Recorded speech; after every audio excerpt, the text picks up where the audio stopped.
Hey everyone. सो इस video में हम लोग देखेंगे यूनियन एंड इट्स टेरिटरीज़ को, जो हमारे कॉन्स्टिट्यूशन के पार्ट 1 में दिया हुआ है। ठीक है, और आर्टिकल हमारा 1 to 4 है। तो हम लोग एक एक आर्टिकल को, इस 4 आर्टिकल को हम लोग देखेंगे।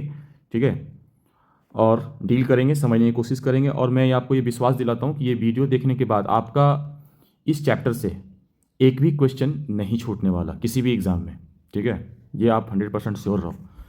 चलो, तो 1 by 1 सभी आर्टिकल को डील करते हैं। तो पहला आर्टिकल देखते हैं कि आर्टिकल पहला है क्या। तो फर्स्ट आर्टिकल हमारा क्या कहता है? फर्स्ट आर्टिकल कहता है कि India, that is Bharat, as a union of states rather than federation of states. ठीक है, जो हमारा इंडिया है वो यूनियन ऑफ स्टेट है, ना कि फेडरेशन ऑफ स्टेट है, जैसा कि अमेरिका में होता है। अमेरिका में फेडरेशन ऑफ स्टेट है। क्यों है, काहे है, सब देखेंगे आगे। ठीक है, तो पहले देखो कि ये जो आर्टिकल 1 है वो क्या बता रहा है। आर्टिकल 1 बता रहा है पहले तो नेम ऑफ द कंट्री, जो है हमारा India, that is Bharat.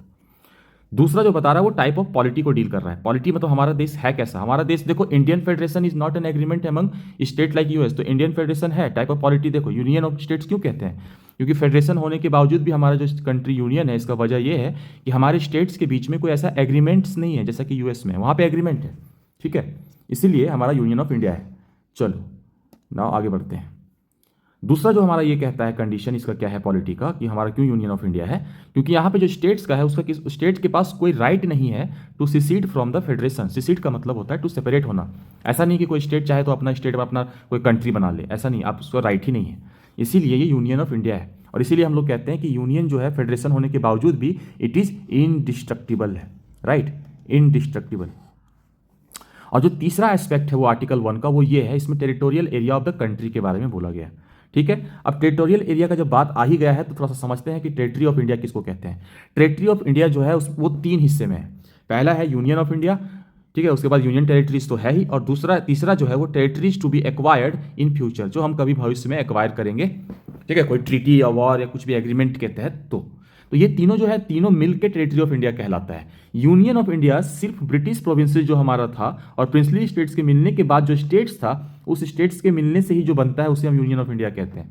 Union territory तो यूनियन टेरिटरी है ही। तो यूनियन ऑफ इंडिया जो है, इसका मतलब क्या हुआ? यूनियन ऑफ इंडिया जो है वो छोटा टर्म है टू टेरिटरी ऑफ इंडिया। मतलब टेरिटरी ऑफ इंडिया बड़ा होगा यूनियन ऑफ इंडिया से। तो जब हम यूनियन ऑफ इंडिया कहते हैं, इसका मतलब हम ब्रिटिश प्रोविंसेस और प्रोविंशियल स्टेट्स को कह रहे हैं। लेकिन जो हम टेरिटरी ऑफ इंडिया कह रहे हैं, तो हम यूनियन ऑफ इंडिया भी कह रहे हैं, यूटी भी कह रहे हैं, और जो भविष्य में कभी टेरिटरी जो हमारे अंडर आएगी उसके बारे में भी कह रहे हैं। इसका मतलब union of India plus union territories plus territories in future, ये पूरा कंबाइन जो है वो मिल के टेरिटरी ऑफ इंडिया कहलाता है। तो टेरिटरी ऑफ इंडिया जो होगा वो यूनियन ऑफ इंडिया से बड़ा होगा। फर्स्ट शेड्यूल में हमारा क्या दिया हुआ है कि स्टेट्स और यूनियन टेरिटरी का नाम, उसका टेरिटोरियल एक्सटेंट कितना है, यही सब मेंशन होता है फर्स्ट शेड्यूल में। ठीक है, अब चलो आते हैं आर्टिकल 2 को देखते हैं। आर्टिकल 2 में क्या है? आर्टिकल 2 से याद रखना कि आर्टिकल 2 में 2 पावर दिए गए हैं पार्लियामेंट को। 2 पावर टू पार्लियामेंट, आर्टिकल 2। कौन कौन से 2 पावर? पहला कि किसी भी स्टेट को, न्यू स्टेट को एडमिट करना, इन यूनियन ऑफ इंडिया में शामिल करना।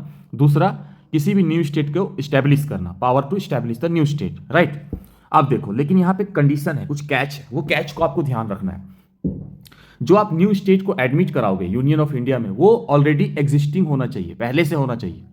ठीक है, दूसरा चीज, अगर वो पहले से नहीं भी है तो आप स्टैब्लिश कर दो, नया बना दो। लेकिन जो कैच वो है ना, वो ये है कि वो इंडिया का टेरिटरी से बाहर होना चाहिए, एक्सटर्नली होना चाहिए, इंटरनल नहीं। ठीक है, वो इंडियन टेरिटरी से बाहर होना चाहिए। New creation but out of Indian territory, ये आर्टिकल 2 कहता है। आर्टिकल 3 में क्या है वो देखो। आर्टिकल 3 भी पार्लियामेंट को पावर देता है, लेकिन पावर देता है रीऑर्गेनाइज करने का। अब रीऑर्गेनाइज आप किसको करोगे? जो एग्जिस्टिंग ऑलरेडी है उसी को, तो जो ऑर्गेनाइज्ड है उसको आप रीऑर्गेनाइज करते हो। रीऑर्गेनाइज करने का 4-5 तरीका है पार्लियामेंट के पास। उसमें से है कि आप किसी एरिया, स्टेट के एरिया को आप इंक्रीज कर दो, किसी स्टेट के एरिया को आप डिमिनिश कर दो, मतलब घटा दो, किसी की बाउंड्री को अल्टर कर दो, किसी का नाम बदल दो, किसी एक स्टेट को सेपरेट करके 2 बना दो, किसी 2 स्टेट को यूनाइट करके 1 बना दो। तो आप ये 4-5 चीजें कर सकते हैं। पार्लियामेंट को ये पावर आर्टिकल 3 देता है।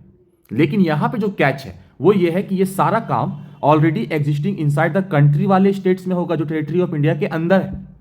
आर्टिकल 2 में क्या था? बाहर वाला काम। आर्टिकल 3 में क्या था? अंदर वाला काम। राइट, और देखो, ये सारी चीजों को करने के लिए पार्लियामेंट को जो पावर देता मिलता तो है, बट उसके लिए बिल्स भी लाए जाएंगे। बिल्स किसी भी हाउस में हो सकता है, इधर इन राज्यसभा और लोकसभा, ठीक है, इधर हाउस।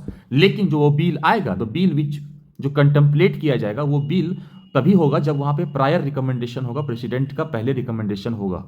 और इसी के लिए प्रेसिडेंट जो है सेम बिल के लिए उस स्टेट को भी भेजेगी बिल, उसके व्यूज़ को लेने के लिए जिस स्टेट के बारे में बिल है या जो स्टेट कंसर्न है। अगर सेपरेशन का बात हो रहा है, ठीक है, तो भी हो सकता है एक स्टेट का ही कंसर्न हो, यूनाइट का बात हो तो दो स्टेट का कंसर्न हो। तो जिस भी स्टेट का कंसर्न है उस स्टेट को वो बिल भी भेजा जाएगा। लेकिन जो वो स्टेट जो लेजिस्लेचर जो व्यूज़ देगा व्यूज़ उस पर, वो व्यूज़ जो है वो बाइंडिंग होगा प्रेसिडेंट पे या पार्लियामेंट पे, ये कोई जरूरी बाइंडिंग नहीं होगा, वो ले या ना ले, ठीक है। और वो जो बिल है पार्लियामेंट में वो सिंपल मेजोरिटी से पास हो सकता है। इसका मतलब ये जो बिल भेज रहे हैं स्टेट को, स्टेट कंसर्न को, ये सब फालतू की बातें, आप स्टेट को वैल्यू दे नहीं रहे हो।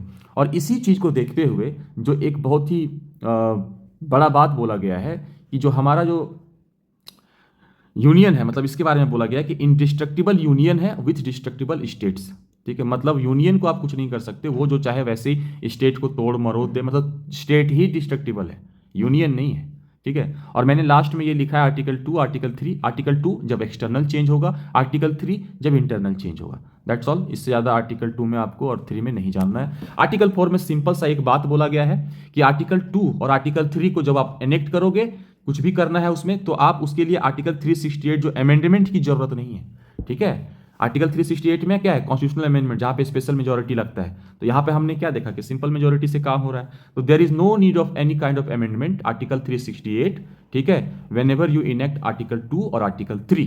तो ये बात हो गया आर्टिकल 4 का। यहां तक आर्टिकल 1 to 4 आपका खत्म हो गया, इससे ज्यादा इससे कुछ नहीं पूछेगा। जो कैच है मैं आपको वो बता दूंगा।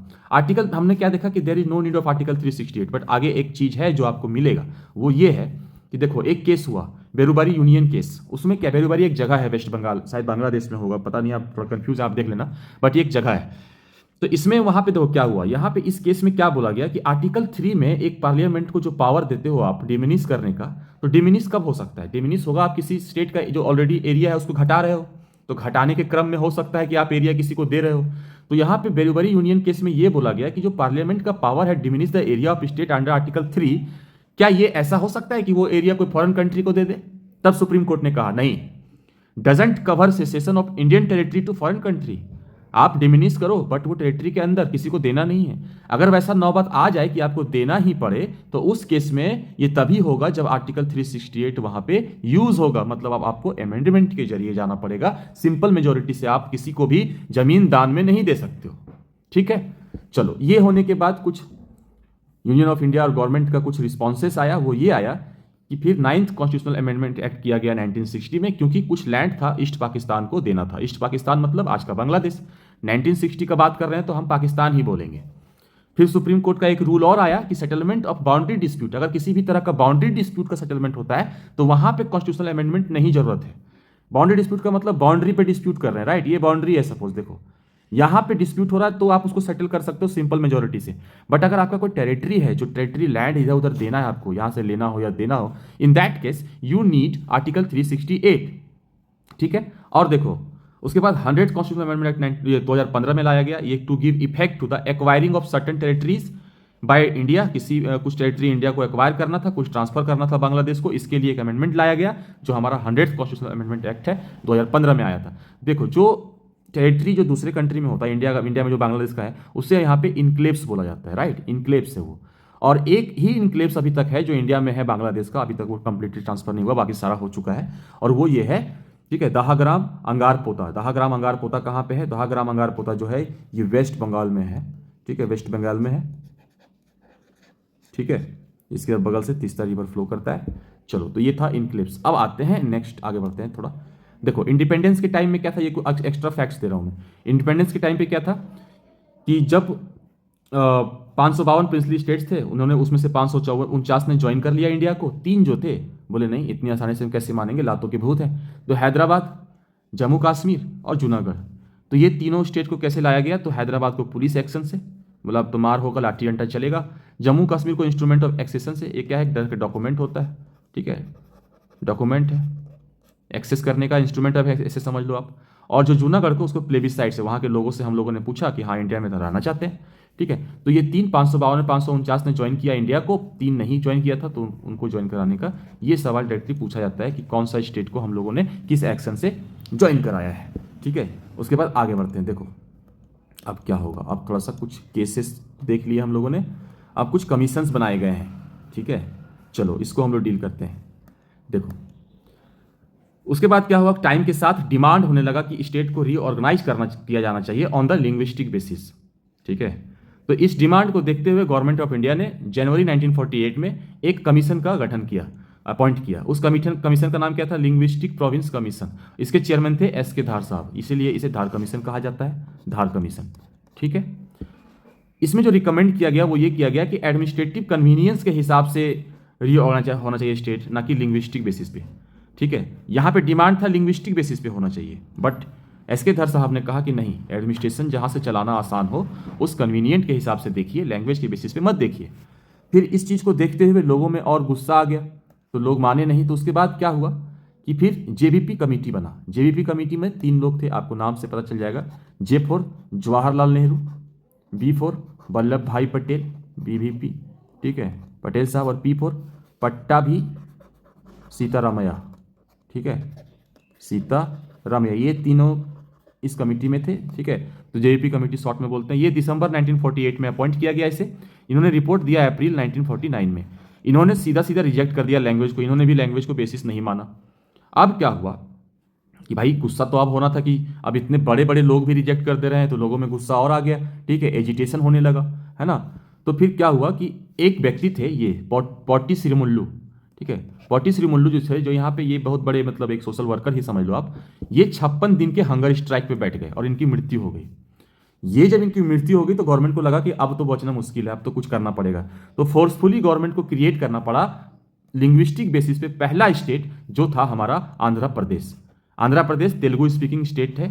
तेलुगु स्पीकिंग पर जो लोग थे उनके लिए आंध्रा बनाया गया, और ये किससे कट के बना, मद्रास से कट के बना। कब बना, 1953 में। मद्रास मतलब आज का तमिलनाडु, यहाँ पे तमिल बोला जाता है, आंध्रा में तेलुगु बोला जाता है। तो तेलुगु स्पीकिंग मतलब ये क्या हुआ, ये लैंग्वेज के बेसिस पे हो गया। तो पहला स्टेट हो गया आंध्र प्रदेश, जो लिंग्विस्टिक बेसिस पे अलग हुआ, ठीक है। अब आंध्र प्रदेश का क्रिएशन हो गया, तो बाकी लोग क्यों चुप रहे हैं कि भाई उसको दोगे तो हमें भी चाहिए। तो क्रिएशन ऑफ आंध्र प्रदेश क्या किया, इंटेंसिफाई कर दिया द डिमांड्स को। फिर गवर्नमेंट ऑफ इंडिया ने क्या करा कि भाई सोचा कि अब तो सभी मांगेंगे, तो उसको समझने के लिए, उस चीज़ को काउंटर करने के लिए गवर्नमेंट ऑफ इंडिया ने एक 3 मेंबर का कमेटी बनाया। वो कमेटी का चेयरपर्सन थे फजल अली। फजल अली ने 1953 में बनाया। तो 3 मेंबर थे, उसमें से एक फजल अली थे, बाकी जो 2 थे वो थे के.एम. पानीकर साहब, ठीक है, K M. Panikkar and H N. Kunzru. ये 2 नाम हो सकता है एग्जाम में पूछे जा सकते हैं, तो आप इसे देख लेना। तो ये 3 लोगों का एक कमेटी बना, ठीक है, जिसे हमें फजल अली कमेटी बोलते हैं। यहां पे क्या हुआ कि ये broadly accepted the linguistic basis, लेकिन इन्होंने रिजेक्ट किया इस कॉन्सेप्ट को कि अब 1 लैंग्वेज 1 स्टेट तो नहीं हो सकता। ऐसे हजारों लैंग्वेज है इंडिया में, कितना डाइवर्स कंट्री है, तो उस हिसाब से तो बहुत स्टेट हो जाएगा। तो 1 लैंग्वेज 1 स्टेट के कॉन्सेप्ट को इन्होंने रिजेक्ट किया। हाँ, लेकिन बोला कि ठीक है, ब्रॉडली लिंग्विस्टिक बेसिस पे होना चाहिए। तो मेजर जो लैंग्वेज बोले जाते हैं उस एरिया में, उसे ध्यान रख के आप बना सकते हो, लेकिन हर लैंग्वेज का एक हर अपना स्टेट हो, फिर ऐसा डिमांड होगा, तो ये नहीं, ये रिजेक्ट कर दिया इन्होंने, ठीक है। तो लोगों आप इसी चीज़ों को याद रखना कि क्या रिकमेंडेशन है। सवाल यहाँ से स्टेटमेंट में पूछे जाते हैं। उसके बाद इन्होंने कुछ सजेशन भी दिया, बोला कि ये तो रिकमेंड किया, एक कुछ सजेस्ट किया इन्होंने। सजेशन क्या था वो देखो, इन्होंने बोला जो 4-फोल्ड क्लासिफिकेशन, देखो 4-फोल्ड क्लासिफिकेशन है, उसे एबॉलिश करो। और क्रिएशन उन्होंने कहा कि 16 स्टेट बना दो, ये 4-फोल्ड को हटा के, और 3 यूनियन टेरिटरी बना दो। मैंने एक बात बताना आपको भूल गया मैं, कि जब जेवीपी कमेटी बनाना तो वहां पे ये 4-फोल्ड क्लासिफिकेशन हुआ, ठीक है। 4-फोल्ड क्लासिफिकेशन, 4-फोल्ड का मतलब ये है कि part A, part B, part C, एक सेकेंड, हाँ, part A, part B, part C states बनाए गए, पार्ट डी स्टेट्स बनाए गए। ये पार्ट 1 है, पार्ट ए है, पार्ट बी है, पार्ट सी है, पार्ट डी है, राइट। अब देखो, पार्ट ए में रखा गया जो ब्रिटिश प्रोविंसेस थे, पार्ट बी में रखा गया जो प्रिंसली स्टेट्स के थे, पार्ट सी में रखा गया जो पहले प्रिंसली स्टेट्स के थे, बाद में कमिश्नर, चीफ कमिश्नर यहाँ बैठते थे, कमिश्नरीज आप कह लो, पार्ट सी में रखा गया। और पार्ट डी में यूनियन टेरिटरी रखा गया। यहाँ पे बस एक ही स्टेट रखा गया था, अंडमान निकोबार आइलैंड्स को, ठीक है। तो क्योंकि ये जो थे वो जेवीपी कमेटी के द्वारा बनाया गया था, जेवीपी कमेटी, ठीक है। तो जब ये फजल अली कमेटी आया तो उन्होंने कहा कि ये सब जो 4 पार्ट आपने बना रखा है फालतू की चीज़ें, इसे आप हटाओ, 4-फोल्ड को एबॉलिश करो, आप इसमें से 16 स्टेट क्रिएट कर दो और 3 यूनियन टेरिटरी क्रिएट कर दो। गवर्नमेंट ने पार्सली आप कह सकते हो कि फजल अली कमेटी को माना। मानने के बाद गवर्नमेंट का जो रिस्पॉन्स आया वो ऐसा कि 7th कॉन्स्टिट्यूशनल अमेंडमेंट एक्ट आया 1956 में, और स्टेट रीऑर्गेनाइजेशन एक्ट आया 1956 में, ठीक है। पार्ट ए और बी को, ठीक है, मिला के एक स्टेट्स बना दिया गया, पार्ट सी को खत्म कर दिया गया, और पार्ट डी का यूटी रह गया, ठीक है।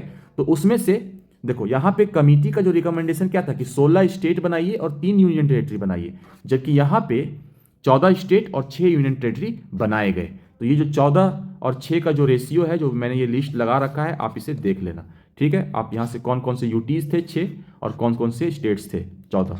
उसके बाद देखो टाइम के साथ फिर इवॉल्व करता गया। अभी हमारे पास क्या है, टुडे प्रेजेंट टाइम में हमारे पास we have 28 states and 8 UTs, right. तो इवॉल्व करता गया, फिर बाद में स्टेट्स मर्ज हुए, कुछ और यूटीज बने, कुछ और स्टेट्स बने, कुछ कटे, है ना। तो इस हिसाब से इवोल्यूशन होता गया। तो हमारे पास आज के टाइम पे ये है। अब इंपॉर्टेंट जो है हमारा इसमें वो ये लिस्ट मैंने डाल रखा है, आप इसे देख लेना कि कौन कौन से स्टेट को स्टेटहुड, फुल स्टेटहुड कौन से साल में मिला है, ठीक है। ये कभी कभी सवाल पूछा जाता है, तो आप इसे एक बार गो थ्रू कर लेना। यहाँ पे कुछ कुछ लाइन भी था जो मैंने आपको पहले बता दिया हूँ कि, ठीक है। देखो यहाँ पे स्पॉटी श्रीरामल्लू के बारे में बात किया गया है, ठीक है। फास्ट में बैठे गए थे, इनके कारण आंध्र प्रदेश जो है वो पहला बन गया first state on linguistic basis, ये याद रखना है आपको, ठीक है, फॉर तेलुगु स्पीकिंग पीपल। तो ये आपका था यूनियन एंड इट्स टेरिटरीज, ठीक है। आप polity, Indian polity by Lakshmikant और एनसीईआरटी इसमें ऑलमोस्ट कवर है। इसमें देखो क्या आपको शायद लग रहा होगा कि कुछ कम है, वो ये हो सकता है कि कब कब कौन सा स्टेट अलग हुआ, कौन सा बना, जैसे कि बॉम्बे से बन गया, है ना, गुजरात और महाराष्ट्र बना। तो ये सब चीज़ें वो आप देख लेना, वो बहुत लेंदी था और वहाँ से सवाल ज़्यादा आप नहीं पूछे जाते हैं, ठीक है। कभी कभी सवाल पूछे जाते हैं, तो वो आप समझ जाओगे कि किससे क्या अलग हुआ है, और ये आप इसे गो थ्रू कर लेना, इससे बाहर कुछ भी नहीं है, ठीक है। तो आई होप ये वीडियो आपको अच्छा लगे, और ये ऑब्वियसली 100% फॉर श्योर ये आपके लिए बेनिफिशियल होगा। इस चैप्टर से इससे ज़्यादा कुछ नहीं पढ़ना है, ठीक है। थैंक यू फॉर वॉचिंग, मिलते हैं नेक्स्ट वीडियो में।